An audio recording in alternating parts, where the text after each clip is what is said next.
Alright, hello everyone. Welcome to my YouTube channel for Pokemon Go Barbados.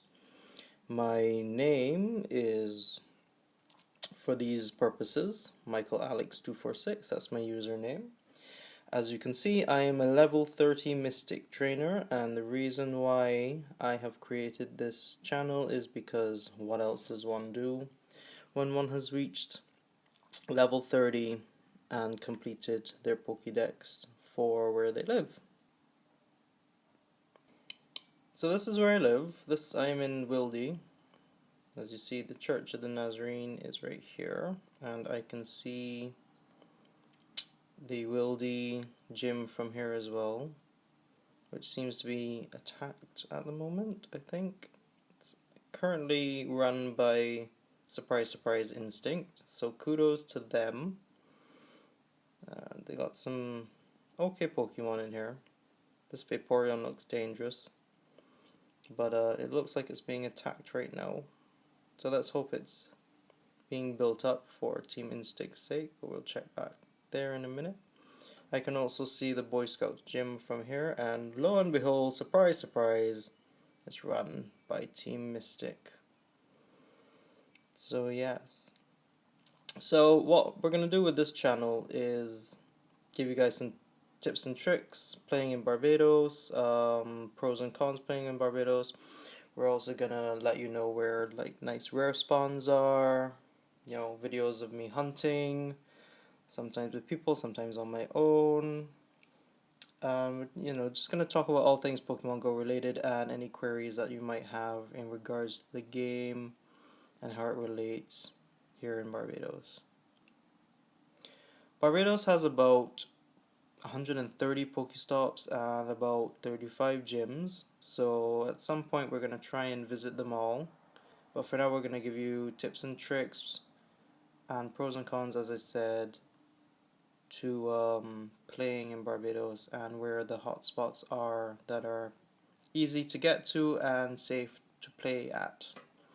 Alright, so most players right now in Barbados seem to be Team Mystic, and of course, there's lots of controversy about Team Mystic players right now. But let me just remind you guys that it is the individuals playing and not the team. Please do not judge the team based on the players. Unfortunately, yes, we do have hackers and some immature people, but what can you do? It's been statistically proven that people are generally going to gravitate towards Team Mystic, so it just so happens that the more people in a team, the more likely you are to get those kind of people.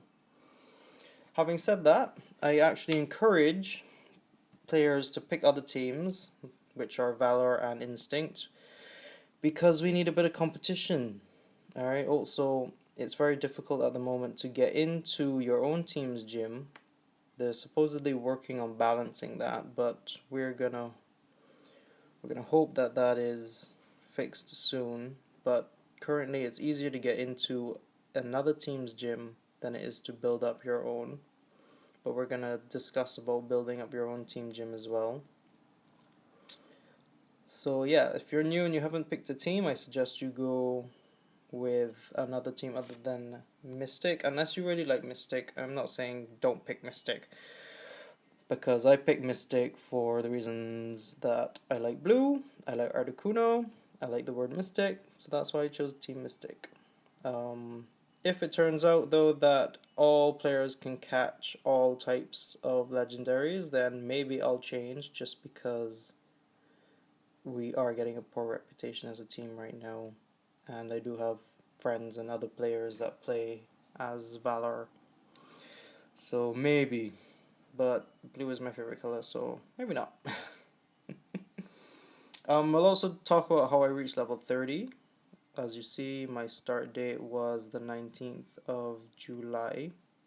Alright, so it was a long, tedious process of lots of late nights and heavy grinding at the garrison with the lures, but we're going to get to that later as well.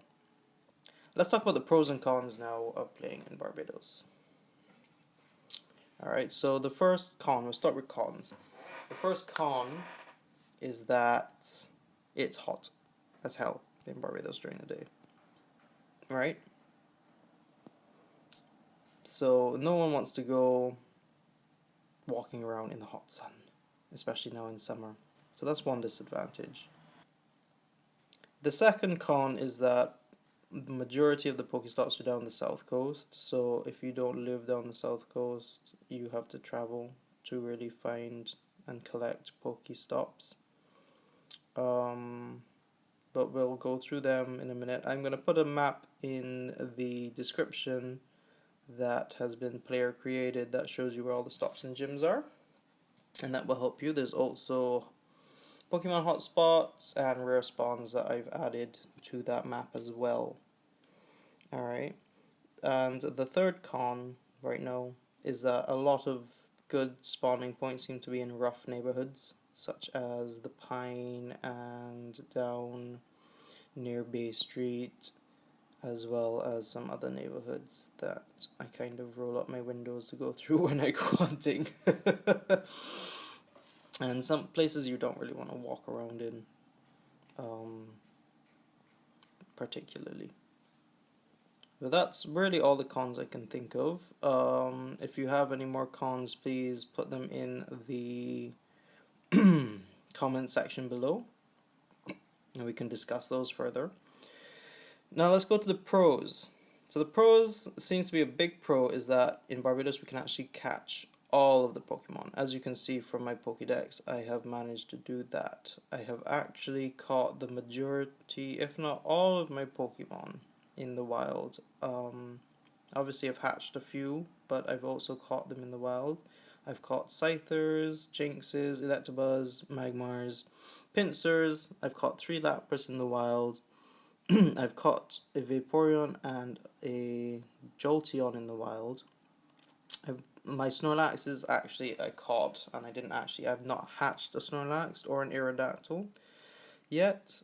And the Porygon I also hatched, so I think the Porygon is the only thing rare, aside from Flareon, but I don't really think she counts, that I have not caught in the wild. Chansey I've also caught in the wild, but I also hatched her. Lickitung I've caught in the wild as opposed to hatched as well. So yeah, you can find all types of Pokemon in Barbados, and this is a con because it seems like some places are struggling to find certain types of Pokemon. So there's that. That's a good thing. That means you can easily get your evolutions on. Alright, also Barbados is a small island and therefore easy to search through for Pokemon. So that's always a good thing as well. Let's hope Valor's taking this gym. I really don't want it to be Mystic. And then, if y'all don't know about the Bay Street stretch, there's about 15 easy accessible Pokestops along that stretch from the Prime Minister's office to the garrison, and this includes those down by the Hilton. Alright, but in total there's about 18 stops there that you will have. The 3 extra ones you might have to put a little effort into getting, and there's not much point doing that. Alright, there are also a few of these stops that are close together. 2 of them are at the entrance to the Hilton, the gap that leads to the Hilton. There are 2 by George Washington House at the garrison, and then there's 2 close by at the other end of the garrison by St. Anne's Fort, but there's also 4 really close together, so usually all 4 lures are up there at a night, but we will show you guys those later as well. So there you have it. Those are my pros and cons, and now I'll just go through quickly how I reached level 30 so fast, and it's honestly really simple, but it might be a bit difficult for those who are now wanting to level grind or now starting out, because the fad has died and it's not so busy at night at the garrison. So what I did to reach level 30 so quickly was the Lucky Egg evolution trick and a lot of grinding on an evening at the garrison. So